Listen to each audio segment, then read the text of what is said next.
Vallabhaneni Vamsi behaviour arrest దగ్గర నుంచి ఇప్పటి వరకు చూసుకుంటే ఆయన అరెస్ట్ సమయంలో కావచ్చు, ఈరోజు నాకు సకల సదుపాయాలు, నాకు బెడ్డే లేదు, టాయిలెట్ ఇది వద్దు, నాకు ఈ బ్యారెక్ వద్దు అని చెప్పి ఆయన పోలీసులపైనే ఫైర్ అవుతున్న పరిస్థితి. సో ఇదిలా ఉంటే వాళ్ళ వైఫ్ వచ్చేసి మా హస్బెండ్ హింసిస్తున్నారు అంటున్నారు. ఏంటి సార్, ఎలా చూడొచ్చు అంటారు? అసలు ఈ బిహేవియర్ ఏంటి? 1 డేలోనే ఇంత ఇది అంటే ఇంకా ఒక్క రోజు కూడా గలవలేదు, ఇంత ఇది చేయడాన్ని ఎలా చూడొచ్చు అంటారు? జగన్మోహన్ రెడ్డి మరి స్ట్రాటజీ అట్లాగే ఉంటుంది. జగన్మోహన్ రెడ్డి ముందర మీరు అధికారం కోల్పోయిన మొదటి రోజు నుంచి మనం జగన్మోహన్ రెడ్డిని అబ్జర్వ్ చేస్తే, జగన్మోహన్ రెడ్డి ఫస్ట్ ఏం చెప్పాడు? 36 మందిని తెలుగుదేశం వాళ్ళు అధికారంలోకి రాగానే నెక్స్ట్ డేనే చంపేశారని చెప్పాడు. మొత్తం 36 మందిని కోత కోసేశారు, అడ్డంగా నరికేశారు, అంత మొత్తం రక్తం రోడ్ల మీద పారించేశారని చెప్పాడు. 100 మంది మీద దాడులు జరిగినాయి, దాడులు చేశారని చెప్పేశారు. రాష్ట్రంలో శాంతి భద్రతలు లేవు అని చెప్పాడు. రాష్ట్రపతి పాలన పెట్టేయాలని 15వ రోజు 16వ రోజు డిమాండ్ చేసేసాడు. మీరు అడిగిన క్వశ్చన్ ఏంటి, నేను చెప్తున్నది ఏంటి అని డౌట్ వస్తుంది కదా మీకు. ఇది ఎగ్జాక్ట్గా జగన్మోహన్ రెడ్డి స్ట్రాటజీ ఎట్లా ఉంటుందో చెప్పటానికి నేను ఇవన్నీ చెప్పింది. అంటే ఇంకా పోలీసులు ఇంట్రాగేషన్ ప్రారంభించక ముందు, ఇంకా పోలీసులు క్వశ్చనింగ్ ఇంకా జరపక ముందు, పోలీసులు ఇంకా అతన్ని పూర్తిగా ఆధీనంలోకి తీసుకోవడానికన్నా ముందు ఇట్లా ఎదురు దాడి చేసి పోలీసుల్ని డిఫెన్స్లో పెట్టడానికి జగన్మోహన్ రెడ్డి ఆడిస్తున్న నాటకం ఇది. జగన్మోహన్ రెడ్డి అధికారం కోల్పోగానే వచ్చేసి రాష్ట్రంలో శాంతి భద్రతలు లేవు, శాంతి భద్రతలు లేవు, శాంతి భద్రతలు లేవు అని చెప్పిన కారణం ఏంటి అంటే, తన వాళ్ళని అరెస్ట్ చేస్తారని జగన్మోహన్ రెడ్డికి ముందే తెలుసు. ఆ అరెస్టుల్ని జాప్యం చేసుకోవటానికి జగన్మోహన్ రెడ్డి ఈ స్ట్రాటజీ వాడాడు. అప్పుడు అదే స్ట్రాటజీని ఇప్పుడు వంశీకి సంబంధించి అమలు చేస్తూ ఉన్నాడు. పోలీసులు అసలు ఇంటరాగేషన్ మొదలు పెట్టక ముందే వాళ్ళు కొట్టారు అని మొదలు పెట్టేస్తే పోలీసులు డిఫెన్స్లో పడాలి అనేది ఈయన స్ట్రాటజీ. అసలు పోలీసుల నుంచి ప్రాణహాని ఉందని చెప్పడం ఏంటి? ఎగ్జాక్ట్లీ అదే చెప్తున్నా, నేను చెప్తున్న పాయింట్ అది. పోలీసుల్ని డిఫెన్స్లో పడేయాలి. ఎట్లయితే జగన్మోహన్ రెడ్డి అధికారం కోల్పోగానే ప్రభుత్వాన్ని డిఫెన్స్లో పడేయటానికి ఎట్లా ప్రయత్నం చేశాడో అదే స్ట్రాటజీని ఇప్పుడు అమలు చేస్తున్నారు. ఈ స్ట్రాటజీలన్నీ పోలీసుల ముందర పనికిరావు. ఈ విషయం ఒక్కటి అర్థం చేసుకోవాలి. అరెస్ట్ అయింది వల్లభనేని వంశీ, అరెస్ట్ అయింది ఒక దళిత యువకుణ్ణి కిడ్నాప్ చేసి హింసించిన నేరంలో అరెస్ట్ అయ్యాడు. అతనేమీ రాజకీయ ఖైదీ కాదు, ఆయన పొలిటికల్ లీడరే. కానీ ఆయన అరెస్ట్ అయింది ఒక క్రిమినల్ కేసులో. ఆయన్ని కూర్చోబెట్టి ఒక ఏసీ రూమ్ పెట్టి అందులో ఒక డబుల్ కాట్ బెడ్ ఇచ్చి ఆ బెడ్ చుట్టూతా మనుషులు నిలబడి వింజామరలతోటి విసరరు. అక్కడ ఉంటుంది ఏ బ్యారక్లో వేస్తే ఆ బ్యారక్లో కూర్చోవాలి. రిమాండ్ ఖైదీలకి ఒక బ్యారక్ ఉంటుంది, అందులోనే వేస్తారు. జీవిత ఖైదీ వేసిన వాళ్ళకి ఒక బ్యారక్ ఉంటుంది, అందులో వేస్తారు. 6 నెలల నుండి వెళ్ళిపోయే వాళ్ళకి ఒక వింగ్ ఉంటుంది, అందులో వేస్తారు. అంతేగాని నాకు ఏసీ లేదే నాకు నిద్ర పట్టదు, జైల్లో ఏమేమి సౌకర్యాలు కల్పిస్తారు అనే విషయం వల్లభనేని వంశీకి తెలియకపోతే అర్జెంటుగా సజ్జల రామకృష్ణారెడ్డికి ఫోన్ చేసి అడగాలి. చెప్తాడు సజ్జల రామకృష్ణారెడ్డి.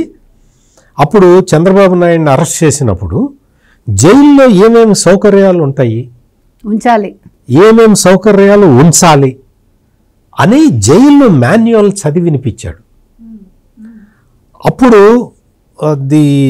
అప్పుడు సకల శాఖ మంత్రిగా పేరు పొందిన సజ్జల రామకృష్ణారెడ్డి అసలు అతను యాక్చువల్గా అతనికి ఏం సంబంధం లేదు, జైల్లో ఎట్లుండాలో సజ్జల రామకృష్ణారెడ్డి చెప్పడం ఏంటి. కానీ ఆయన మొత్తం జైలు మాన్యువల్ అంతా చదివి వినిపించి చంద్రబాబు నాయుడు ఏమన్నా దేశ స్వాతంత్రం కోసం పోరాడి జైలుకి వెళ్ళాడా అని అడిగాడు. దోమలు కొడుతున్నాయి అంటే దోమలు కాక రంభా ఊరోసి వచ్చి కొడతారా అంటే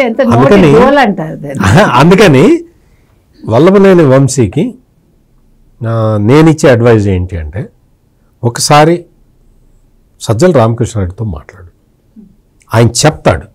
జైల్లో పర్మిషన్ తీసుకుని ఫోన్ ఒకసారి రిక్వెస్ట్ చేయమని. అచ్చా సారీ, ఆయన దగ్గర ఫోన్ లేదు, వల్లభనేని వంశీ దగ్గర ఫోన్ నిన్న గుంజుకున్నారు కదా. అంటే ఇక్కడ వాళ్ళ వైఫ్ ఇంకొక మాట అంటున్నారు, ఆయన ఇంకా నేరం నిరూపితం అవ్వలేదు, ఆయనకి జస్ట్ రిమాండ్ మాత్రమే విధించారు, రిమాండ్ లోని ఇంత హింస ఎందుకు పెడుతున్నారు, ఇలాంటివి ఎందుకు ఇస్తున్నారు. ఆవిడ చూసారా? ఏమైనా వీడియో ఉందండి ఆవిడకి? ఏమైనా వీడియో చూపిస్తున్నారు ఎవరైనా? అంటే ఆమెకి ఏంటంటే, జగన్మోహన్ రెడ్డి పొన్నవాళ్ళు సుధాకర్ రెడ్డికి చెప్తాడు, పొన్నవాళ్ళు సుధాకర్ రెడ్డి స్క్రిప్ట్ ఇచ్చి ఇట మాట్లాడు అంటాడు. అట్లా మాట్లాడి ఇచ్చిన తర్వాత సాక్షి మీడియాలో, సాక్షి ఛానల్లో ప్రచారం చేసుకుంటారు. ఆడపిల్ల వచ్చి అట్లా చెప్తున్నది, ఒక మహిళ వచ్చి ఇట్లా చెప్తున్నది అంటే, మహిళలందరూ కూడా సింపతితోటి మళ్ళీ జగన్ వైపు ఆకర్షితులు అవ్వాలి అన్న ఉద్దేశంతో వంశీ ఎట్టపోయినా పర్వాలే, మళ్ళీ జగన్మోహన్ రెడ్డికి సింపతి రావాలి అన్న ఉద్దేశంలో ఇవన్నీ ప్రయత్నాలు జరుగుతూ ఉంటాయి. అందుకని ఇందాక వల్లభనేని వంశీ దగ్గర ఫోను లేదు అని కనుక, అందుకని సజ్జల రామకృష్ణారెడ్డిని మిలాఖాతులో వెళ్ళి వల్లభనేని వంశీతోటి కలిసి ఈ విషయాలన్నీ చెప్పి, జైల్లో ఏమేమి సౌకర్యాలు ఉంటాయి, ఎన్ని దోవలకు అక్కడ ఉంటాయి అనేది కొంచెం సజ్జల రామకృష్ణారెడ్డి వెళ్ళి వంశీకి చెప్పటం, వంశీకి చెప్పి వంశీని ఓదార్చాలి. ఇప్పుడు సజ్జల రామకృష్ణారెడ్డి ఈ మధ్య కనపట్టాల, మొన్ననే వచ్చాడు బయటికి ప్రెస్ మీట్ కోసం వచ్చాడు. ఆయన జగన్మోహన్ రెడ్డి దిక్కులేక పిలిచాడు, ఈయనకి గతి లేక వచ్చాడు. ఇప్పుడు వెళ్ళి పరామర్శిస్తే జైలు మాన్యువల్ చదివి వినిపిస్తాడు. సజ్జల రామకృష్ణారెడ్డికి బాగా తెలుసు జైలు మాన్యువల్ గురించి.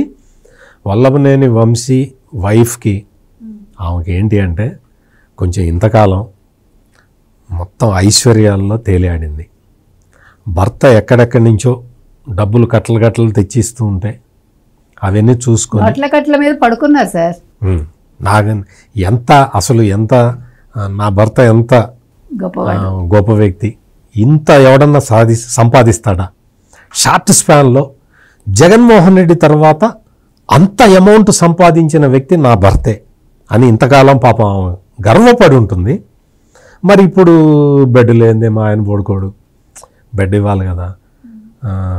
వెన్నెముకలో చివరి పార్ట్ దెబ్బతిన్నదట నేల మీద పడుకోవడం వల్ల. అసలు వాళ్ళంటే లేవలేరండో, నాకు తెలుసు. అంటే ఇవన్నీ ఎందుకు చెప్పుకోవాల్సి వస్తుందంటే, ఇదేదో ఒక మనిషి జైల్లో ఉన్నందుకు మన మీద ఎగతాళి చేయటం కాదు విషయము. దీని నుంచి సింపతి జనరేట్ చేసుకొని, దీని నుంచి జగన్మోహన్ రెడ్డికి పొలిటికల్గా లబ్ధి కలిగించే విధంగా, దీని నుంచి పోలీసుల్ని బ్లాక్మెయిల్ చేసే విధంగా ప్రవర్తిస్తున్నారు కాబట్టి మనం ఇంత డీటెయిల్డ్గా చెప్పాల్సి వస్తున్నది తప్ప, జైల్లో ఉన్న మనిషి, రిమాండ్లో ఉన్న మనిషి, ఆ రిమాండ్లో ఉన్న మనిషి మీద మనం చట్టం తన పని తాను చేసుకోబోతుంది అని ఒక సెంటెన్స్ చెప్పి కూర్చోటానికి వీల్లేదు. ఇవన్నీ చెప్పాల్సిందే, కంపల్సరీగా చెప్పాల్సిందే. అతను చేసిన నేరాలకి అతను ఇప్పుడు ఇంకా ఏముందమ్మా, ఇంకా ముందర ఉంది ముసళ్ళ పండుగ. అప్పుడు ఏమైంది? ఇప్పుడు ఇంకా రిమాండ్లోనే ఉన్నాడు. ఇప్పుడు పోలీస్ కస్టడీకి అడుగుతారు. అప్పుడు వల్లభనేని వంశీ భార్య భయపడుతున్నవన్నీ జరగటానికి ఆస్కారం ఉంటుంది. ఇప్పుడు ఇంకా జరగలేదు, అంతవరకు ఖచ్చితంగా నేను చెప్పగలుగుతాను. ఇప్పుడు ఆయన ఉన్నది జ్యుడిషియల్ రిమాండ్లో. Please subscribe to Leo news for more videos.